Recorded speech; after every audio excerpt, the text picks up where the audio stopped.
Roberto era um jovem, tinha 25 anos, e uma vida que caberia perfeitamente nas conversas otimistas de almoço em família.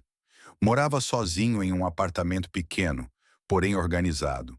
Tinha um emprego estável, carteira assinada, salário em dia e fins de semana livres.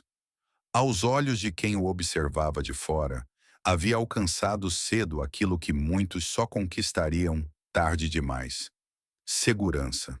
Ainda assim, todas as manhãs ele acordava com uma sensação incômoda, como se estivesse vivendo uma história escrita por outra pessoa. O ritual era sempre o mesmo: café forte, camisa passada, ônibus no horário exato. As horas se empilhavam diante do computador, entre planilhas previsíveis e metas modestas, enquanto Roberto sentia o tempo escorrer como areia fina por entre os dedos. Não odiava seu trabalho. Esse era o problema.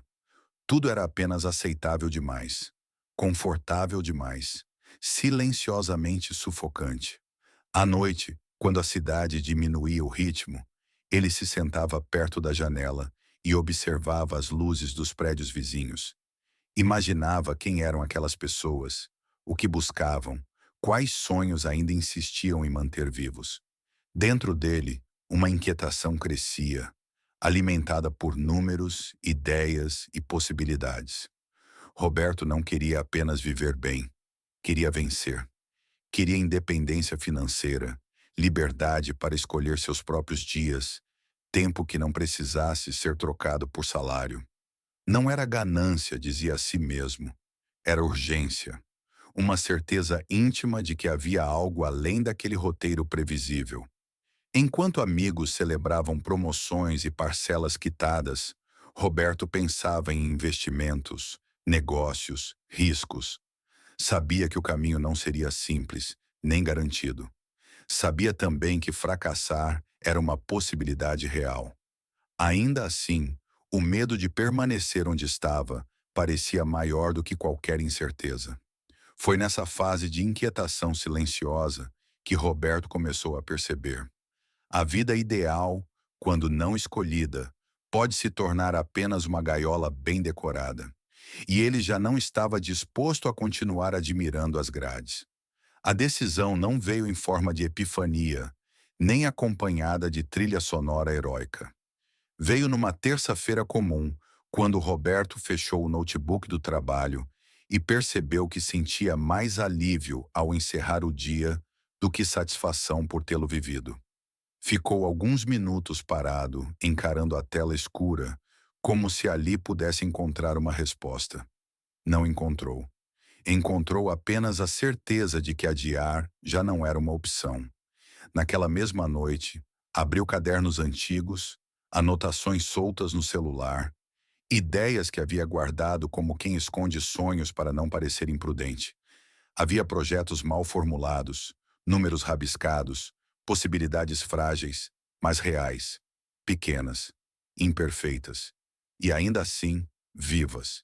Pela primeira vez em muito tempo, sentiu o coração acelerar não por ansiedade, mas por expectativa. Os dias seguintes passaram a ter um segundo turno. Depois do trabalho, enquanto a maioria descansava, Roberto estudava. Lia sobre finanças, negócios, erros alheios. Aprendia com histórias de sucesso e, principalmente, com as de fracasso. O cansaço vinha, mas era diferente. Tinha propósito. Cada madrugada mal dormida parecia um investimento silencioso em algo que ainda não existia, mas que já o transformava. Nem todos entenderam. Alguns amigos riram, outros aconselharam cautela, lembraram-no da estabilidade, da vida boa que ele já tinha. Roberto escutava em silêncio. Não discutia. Sabia que não era uma questão de convencer ninguém, mas de sustentar a própria escolha. Havia medo, sim. Medo de errar, de perder, de se arrepender. Porém, havia também algo novo: respeito por si mesmo. Com o tempo, pequenas conquistas começaram a surgir. Nada grandioso, nada digno de aplausos. Apenas sinais de que o movimento fazia sentido. Roberto percebeu que o sucesso financeiro, mais do que um destino, era um caminho que exigia coragem diária. E enquanto caminhava, ainda longe de onde queria chegar, sentiu algo que jamais encontrara na vida ideal: a sensação de estar, enfim, no controle da própria história. Apesar do medo, uma nova ideia começava a se repetir em sua mente. Não era glamourosa nem moderna, tampouco fazia parte das histórias de sucesso que costumava ler nas madrugadas. Serralheria.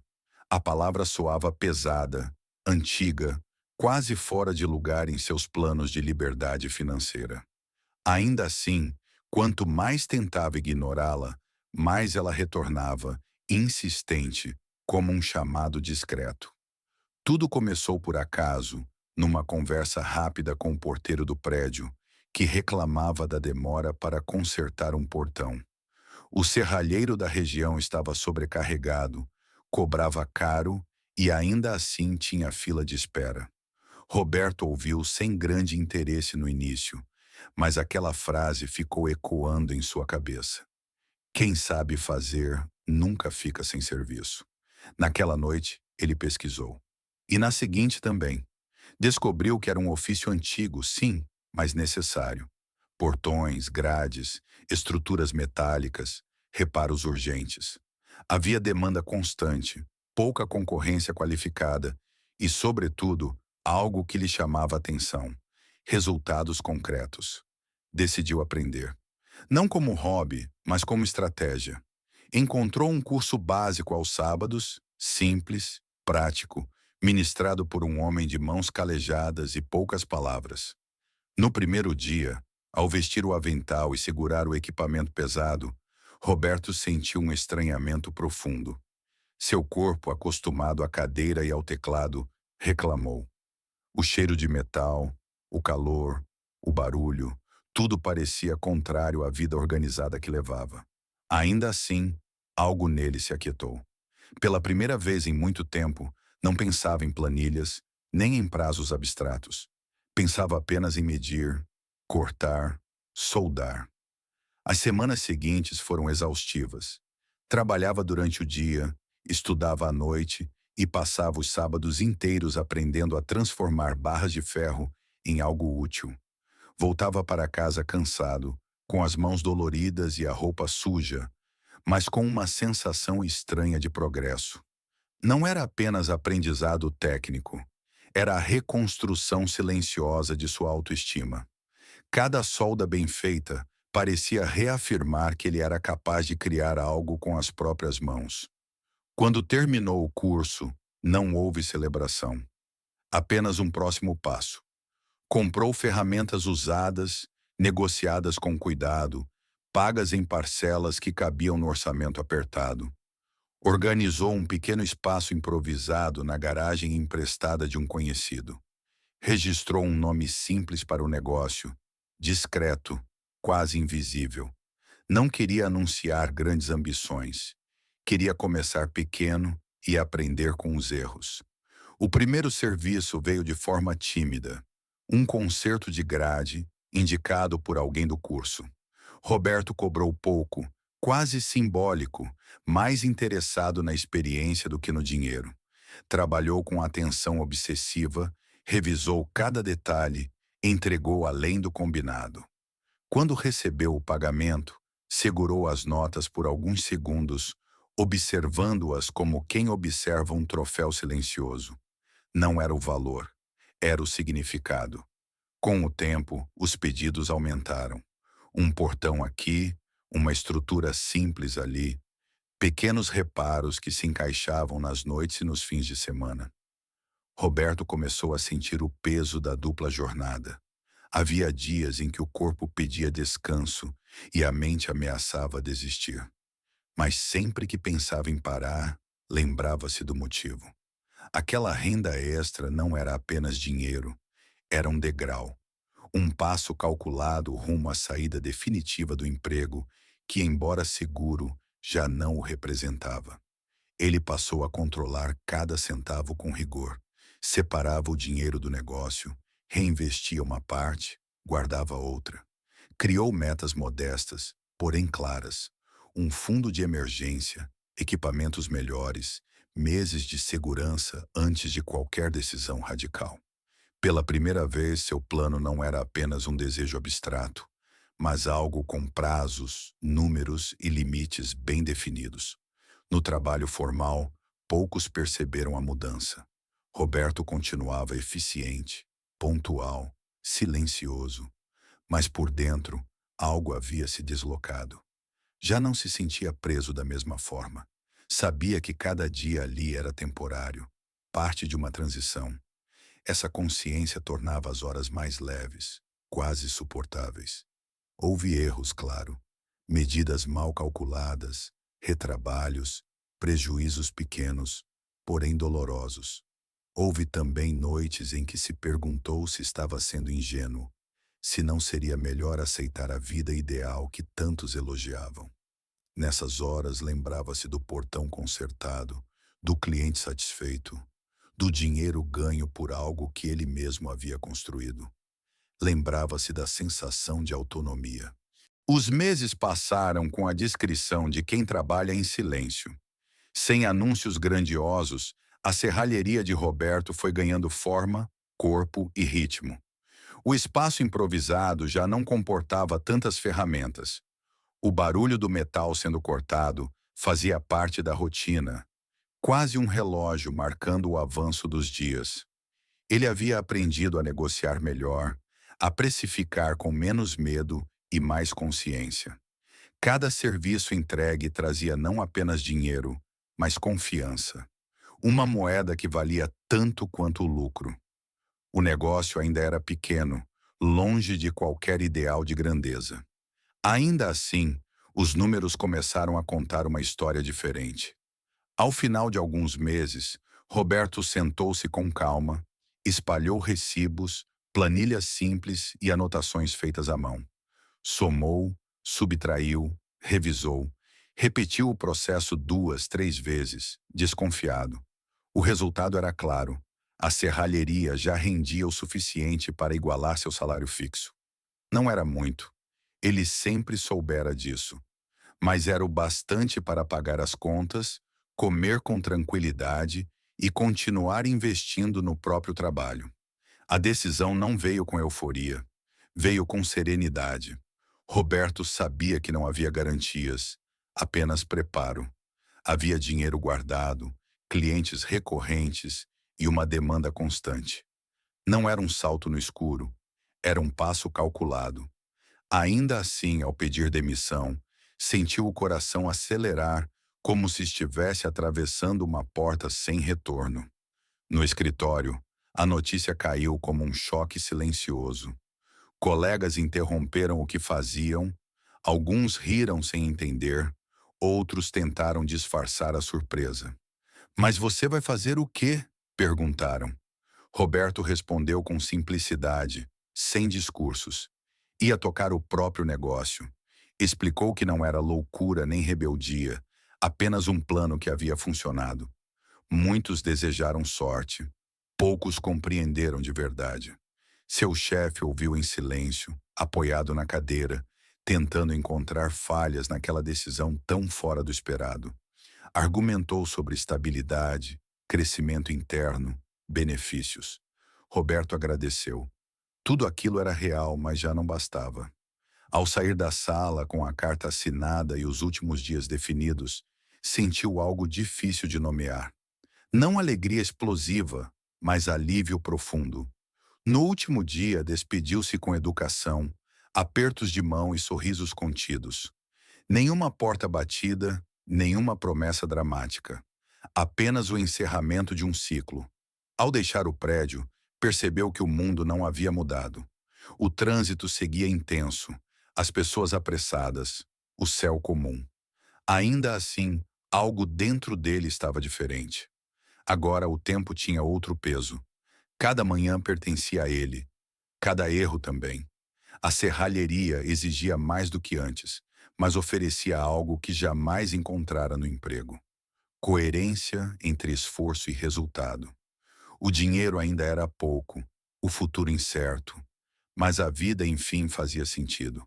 Roberto sabia que aquela não era a chegada, mas o começo verdadeiro. E pela primeira vez, não precisava fingir satisfação.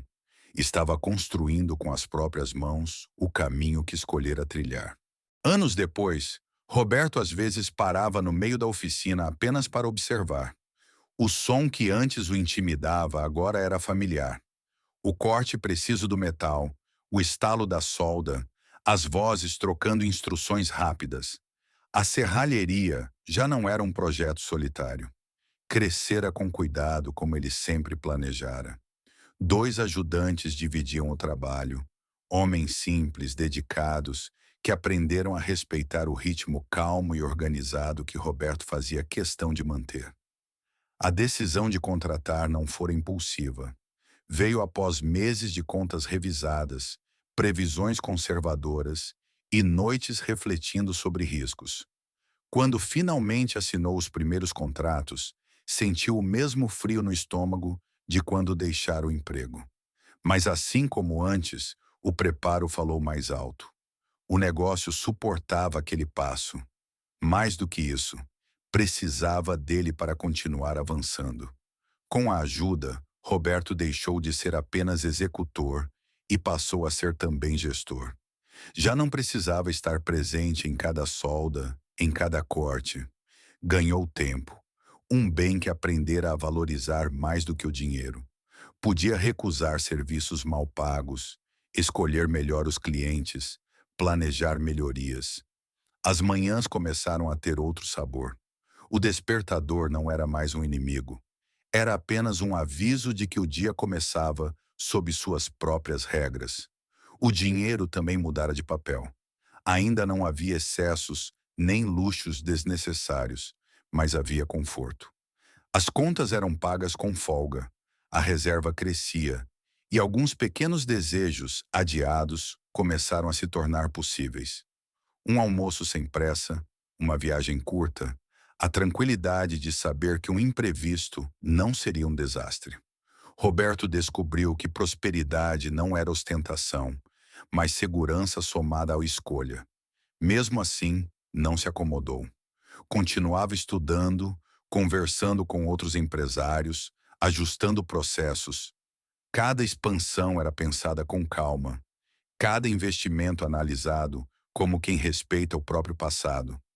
Ele não esquecia das noites cansadas, das ferramentas compradas à prestação, do medo constante de errar. Aquela memória o mantinha atento, humilde e disciplinado. Às vezes, passava em frente a prédios comerciais envidraçados e se lembrava da antiga cadeira, do computador, das horas iguais. Não havia desprezo nem arrependimento. Apenas a certeza de que aquele caminho não lhe pertencia mais. A liberdade que conquistara não era absoluta. Ainda havia responsabilidades, problemas, dias difíceis. Mas era real. Ele decidia quando trabalhar mais e quando parar. Decidia para onde o negócio iria, ainda que lentamente. No fim das tardes, quando a oficina se esvaziava e o silêncio retornava, Roberto sentava-se por alguns minutos sozinho. Observava as marcas no chão, as ferramentas alinhadas, os projetos pendurados na parede. Tudo ali era fruto de escolhas conscientes, de passos pequenos, porém firmes. Ele não havia enriquecido da noite para o dia, nem se tornara alguém extraordinário aos olhos do mundo, mas conquistara algo raro, uma vida construída com intenção. E para Roberto, isso era a maior recompensa que o sucesso financeiro poderia oferecer. Se essa história fez sentido para você, não deixe que ela termine aqui. Curta o vídeo para apoiar o conteúdo, compartilhe nos comentários o que mais chamou sua atenção e se essa jornada também se conecta com seus próprios planos. Inscreva-se no canal para acompanhar mais histórias, reflexões e conteúdos como este, e ative o sininho para não perder nenhum vídeo novo. Seu apoio faz toda a diferença e nos ajuda a continuar criando. Nos vemos no próximo vídeo.